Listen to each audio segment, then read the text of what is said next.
Welcome to the latest edition of the Omni Talk Spotlight Series, the series that highlights the companies, the people, and the technologies shaping the future of retail. I'm your host, Anne Mezzenga, one of the founders of Omni Talk, and I am delighted to turn our spotlight again on another Israeli tech startup who has opened our eyes to how we should think about the ever-growing topic of retail media networks. Joining us today to talk about that very subject is Pearl Lieberman. Pearl is the Vice President of Marketing at ciValue. Pearl, welcome to the show. How's it going? Thanks, Anne. It's going great. How are you doing? I'm doing all right. I'm sitting in about -2 degrees Fahrenheit in Minneapolis. How's Israel right now? I'm dreaming of the beaches there. Okay, Israel is now it's considered cold. It's 15 degrees Celsius. I've actually seen a person wearing a coat Oh my gosh. yesterday, which is like hilarious because it's not that cold. But for Israelis, like we're full on winter now. Oh my gosh. I dream of a day when 15 degrees Celsius is full on winter. We have only just reached the beginning here in Minneapolis.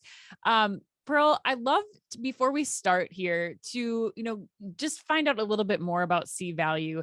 You guys have been around since 2014. You have a lot of pretty notable clients on your roster. Can you start by telling us a little bit about ciValue and what your company does?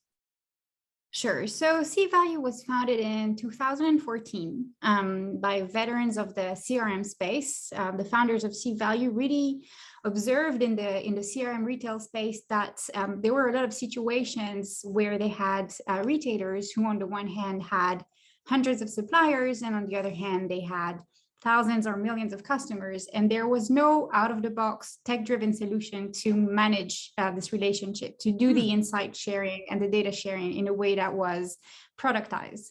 And so that was really kind of the first MVP of the solution in 2014 was to create on the one hand a solution that would provide data to the brands. And on the other hand, that would be a data monetization solution for the retailers. So that was really our first value proposition that we put out there. And as you can probably realize, the MVP stage was reached very early. A lot of our customers that were with us then are still with us today.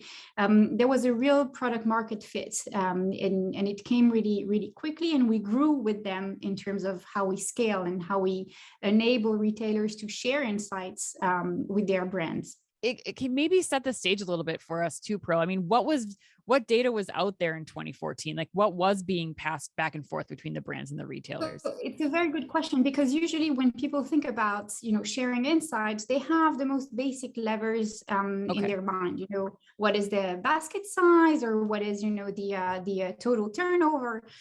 But the idea for us was really to use data and to be data driven. I mean, we're an AI first company, we're a tech company, where we would be using the data in order to reach very granular insights. So if that would be the basket size, that would be basket size per specific brands, per specific category, all the way down to specific SKUs, and adding to that more levers for them to be able to access for them, I mean, the brands and the retailers, to access the insights that they need to understand market trends, to anticipate them, and also to command their customers' attention, basically. Okay. And what kind of retailers are we talking about here? Like who were the first ones that you wanted to go out and pilot this MVP with? So we started with, first of all, our customers are a good mix between groceries and non-food. So a lot of health and beauty, drugstores, do-it-yourself companies. So we have a good mix between groceries and non-food, basically, all over the globe. Okay. And you were saying that, you started out with this MVP, you wanted to get richer data for the retailers to really monetize that. One of the conversations that I know we've had with you is that you have this idea that every retailer wants to create a retail media network. They probably didn't know that it was called a retail media network back in 2014 when you had first rolled out the MVP. But a lot of retailers are finding it difficult because they're already doing it, but it's maybe a process of how do we collect all the data? How do we sort through it and really understand what's important to each brand, to each category?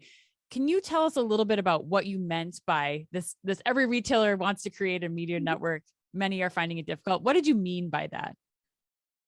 So different things for me to set the stage. When we started the company, the idea was not only to provide data, it was to be disruptive in the way we provide the data. Providing data, I think anybody more or less, or every company today has that as part of their value proposition. What we identified as being a main game changer is the data consumption, or the way data is being consumed. For us, the ability to be a self-served company, in the sense that we have, a solution that is almost app-like in the way it is being used. So the brands and the retailers can access it without having a middleman. It's literally having the data at their fingertips. So just to add on to what you were saying, it's not only about the precision of the data or the sophistication of the engineering stack that we have, it's about the way the data is being consumed, is the way the day-to-day work of the marketing managers, the brand managers is changed because they have access to the solution at their fingertips. So, it's going from like having to open 5 to 7 different Excel files, or having to ask IT to get the data, to having it in one centralized way, with a tool that looks like every other app that you're using every day. So that was also part of the main element of disruption that we brought with us. Well, Pearl, I'd love to dive into that a little bit more. I mean, what does this look like if I'm a retailer, I'm getting all of this data, or I'm asking IT to pull all this data from me. What does this look like, in theory? Like, how is a retailer starting to work with you, and how do they begin? So to work with us first, obviously, there is the data part, what happens behind the scenes. So we get access to the data. Usually when I say data, we're talking about transaction, the product catalog, customers' data, loyalty data when available. We use that. We apply our own machine learning to that in order to understand, create patterns, be able to understand the churn propensity, upsell potential, cross-sell potential. So we have this level of intelligence that happens on top of that. And then we have different applications that we give to our users with a full front, with a face that they can use, for them to be able to segment their audiences, create coupons, share their coupons with their brands, and of course, analyze the different trends and insights that the solution brings to them, basically by aggregating all the data in the way that they want to see it, or in the way that they want to query it. And so, when you're saying that, we're talking about here, like, something that retailers, I think, aren't able to do themselves. Like, we keep hearing about a lot of retailers, especially in the US, who are going out and starting their own, they're bringing this in-house, they're starting their own retail media networks. You sound like, at ciValue, you're able to kind of plug that in, still let them keep that in-house. Am I thinking about this the right way? Like, they can still do their own retail media networks. You're just organizing the data in a more digestible format for them. So for us, we see in the term retail media or retail media networks, there's a lot of different ways to interpret that. And by the way, this is also something we've validated that as marketers and in our practices, is that when we put content out there that will be about retail media, this would probably attract an audience that is very C-level oriented, kind of discussions that happen in the boardrooms.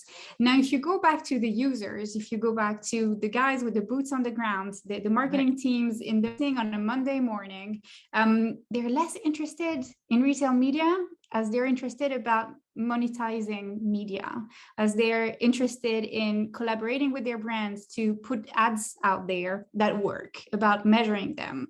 And this is where the retail media capabilities of ciValue, the retail media intelligence categories that we're building, comes into the game, with the statement that we put out there that for us, retail media is not something that is limited to the giants of this world.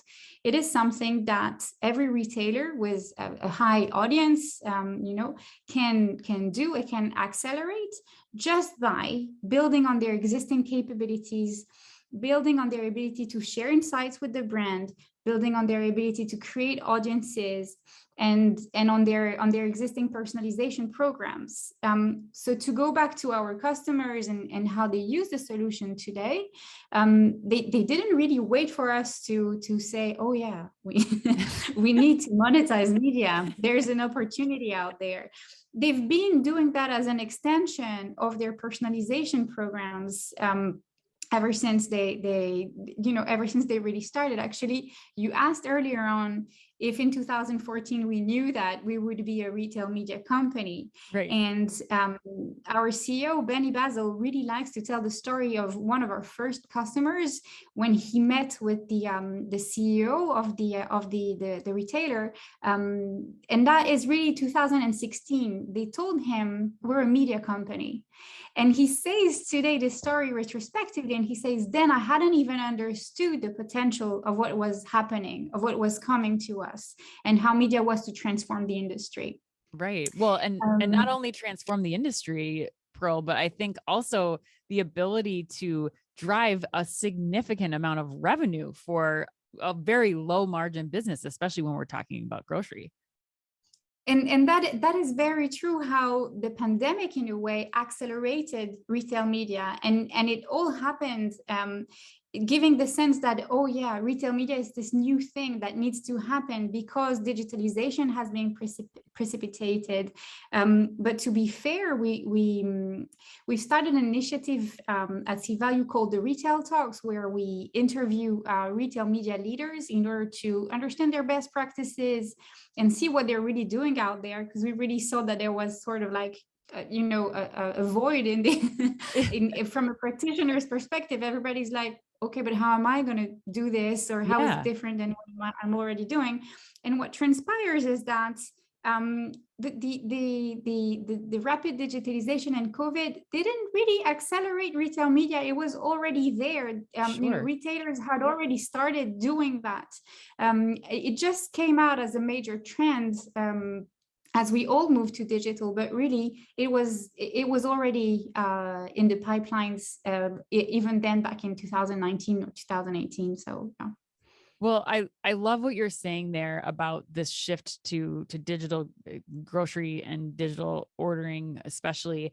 I'm curious, Pearl, how does speed and technology kind of play into all of this in your mind? Because I think a lot of the traditional retailers out there, they're still doing some, in-store activations, shelf talkers, that kind of thing. But in order to compete now, and really for much better results from your customers, you have to be able to tap into technology to really get them at that moment of consumption when they're at the digital shelf. How there has to be something like what you're describing to handle all the actions that need to be taken in the digital world. Like, how do we think about this in the right way? Or how do retailers kind of approach this, in your opinion? So I think you're very right in saying, okay, technology is the enabler of all this. It all started with that. It has got to start with the ability, first of all, to use data in a way that is relevant enough. At the end of the day, the opportunity or the power of media relies in the ability to reach the right person at the right time with the right content. Right. But to get all those parameters right, you need to have the right data, you need to have real-time capabilities, you need to have an infrastructure that supports all this, without mentioning the people who have the skills to orchestrate all that and making it work. Yeah. Right. So it does start with the tech. It starts with how you build your infrastructure, and it starts with how you're able to give score to the content, create audiences, and make it all work together. But there is also the part about the usability. Even if you're creating your stack, even if you're looking at retail media as this huge compound of things that transforming the DNA of your organization into being a media company, we're here to say, take a minute, take a deep breath.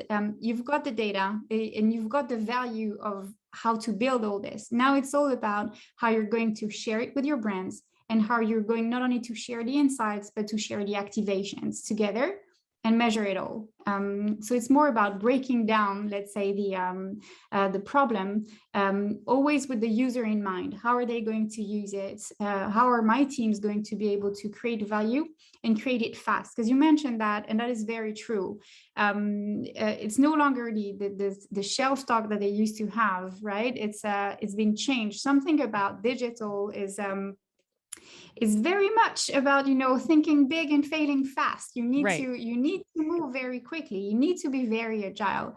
And this is also what you want to keep in mind when thinking about retail media, is how am I going to be able to support the ingestion of insights at scale and in a time frame that makes sense for me to deliver value. Well, Pearl, if I am a regional grocer, if I'm a grocer in the United States, or retailer for that matter, I have to say I'm loving what I'm hearing right now, because one, it sounds like I'm already collecting the data. Like I have my own customer data that's very valuable. I just need help to try to figure out how to correlate this data to, put it into the right format for it to be helpful to the brand partners that I'm working with. This is such a hot space. I think everybody, large and small retailers, are trying to figure this out. When they're evaluating how they're going to take the next step, you've made me feel very comfortable in this interview. Like that's not something to be too scared of. Like, take a deep breath. I love that you said that. What is ciValue's kind of differentiator as people are thinking about and approaching this right now? I think it's got to do with how we understand the problem. At the end of the day, everything comes down to how you understand the problem that you're trying to fix. Okay. Yeah. Obviously, media monetization, data monetization. The problem is about creating revenue, and you want to be creating revenue and opening up new revenue streams pretty quickly. But the way we frame this context and the way we understand the solution is, first of all, by looking at the user themselves. It's about, focusing, like I said, on the marketing teams, on the brand teams that are having these talks every week of, trying to understand, okay, why should I invest with you? Why should I invest in your ads? Why should I invest in your coupons? Why should we work together? And to really transform that conversation. Our solution is really here to help brands and retailers collaborate around data in a way that reduces friction for them. So that's the first part, is about, making sure that our users are enabled with the right solutions to work faster, work smarter. Like I said earlier on, it's about, removing the middleman, not having to always go back to IT or another party. You have the data at your fingertips. You can work on it. And especially in the context of media, where things need to be moving very fast, I don't think retailers or brands would succeed without a self-serve solution, without something that is app-like. So that's the first part of how we frame the solution. Okay. And I think that also transpires in how we built our engineering stack, or how we created, we talked about data, we talked about AI. Essentially, everybody today is doing some form of AI or science around, the customer. For us, what comes out of our engineering stack is how we've managed to look at the scale problem. Retail media is a matter of, doing all the things that were done at some point, but doing it at scale and doing it at speed for the purpose of reducing friction. You don't want to have to manage 200 ads, 500 coupons. You want all this to be done in a way that is automated. You want this to be made much easier. And I think in many ways, the retail space need this type of tech-infused processes and practices that we're bringing with our solutions. And then the last part of how we're very different, by being a tech solution, by being a SaaS solution, we don't operate on a revenue sharing model. We're on a per user basis, and I think we like to tell our customers, it's your data, it's your money. So we don't come in and take a share of the rewards that will be reaped from from sharing insights and sharing data. We're just giving the solutions and enabling them to do what they're already doing at scale with less friction and in a way that is essentially easier for them. And much faster. I mean, that's the thing that I think, not only I think is the idea of building a retail media network daunting for some retailers, but also just like you were saying, the ability to have to build the machine learning, the AI to support the real time, Mhm. capture of data, the real time segmentation of the data, like that is just not something that we can do with just the teams and resources that retailers have today. So And this is also completely validated by the trends in the markets. We see mhm. partnerships pretty much every other day of, retailers going to partner with companies to help them accelerate their retail media path. And this is really where the retail media intelligence component comes in as a way to say, okay, we're also here to help you accelerate that by building on your existing processes of insight sharing and personalization. Pearl, I have some ideas for like why I think that retailers should be prioritizing developing their own retail media networks right now. But I'm curious what you would say to that. Like, why should retailers, with everything that they're looking at right now, why should they put significant investment in building up this network and investing in the technology in order to support their own networks? I think the way I see it, and it's very visual. I see the whole retail world as being sort of a golden triangle of the retailer, the brand, and the consumers.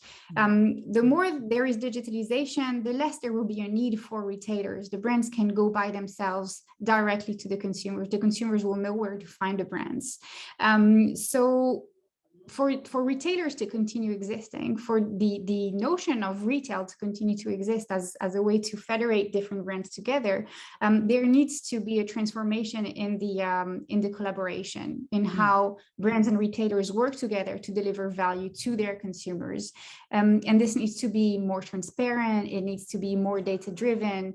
It needs to be more modern in many, many ways. Even if you look, I mean, in a very visionary kind of statement, if we look into the metaverse, how the engagements and how the purchases will be done in this metaverse sphere, how are retailers going to exist in this space, and how do they want to do that? They need to be able to harness their media opportunities and create their own version of digital and hyper personalized engagements. I love that. I mean, I immediately, for me, it's like from what we've been able to research with retail media networks. Let me try that again. It's so much for me about revenue generation. I hadn't thought about like this next evolution of where we're going, how we're talking to customers, this golden triangle that you describe.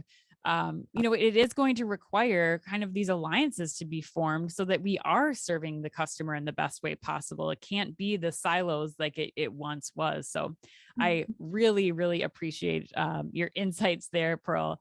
If people want to learn more, they heard this conversation today.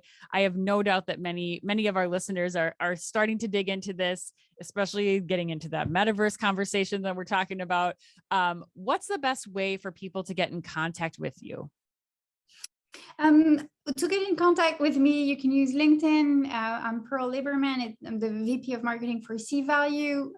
For our content and what we do, there is our corporate website, ciValue.com.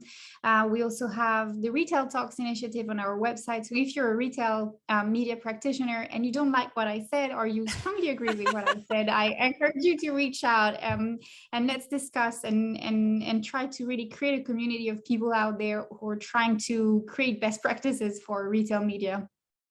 I love that. Thank you so much, Pearl. You'll also be out at NRF, I believe. So we'll make sure to keep an eye out for you there. Is If that you're right? there.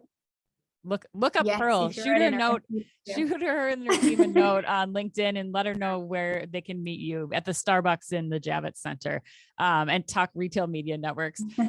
Thank you so much, Pearl. That was Pearl Lieberman, the VP of Marketing. And thanks. Yes, VP of Marketing at ciValue. And as always, be careful out there.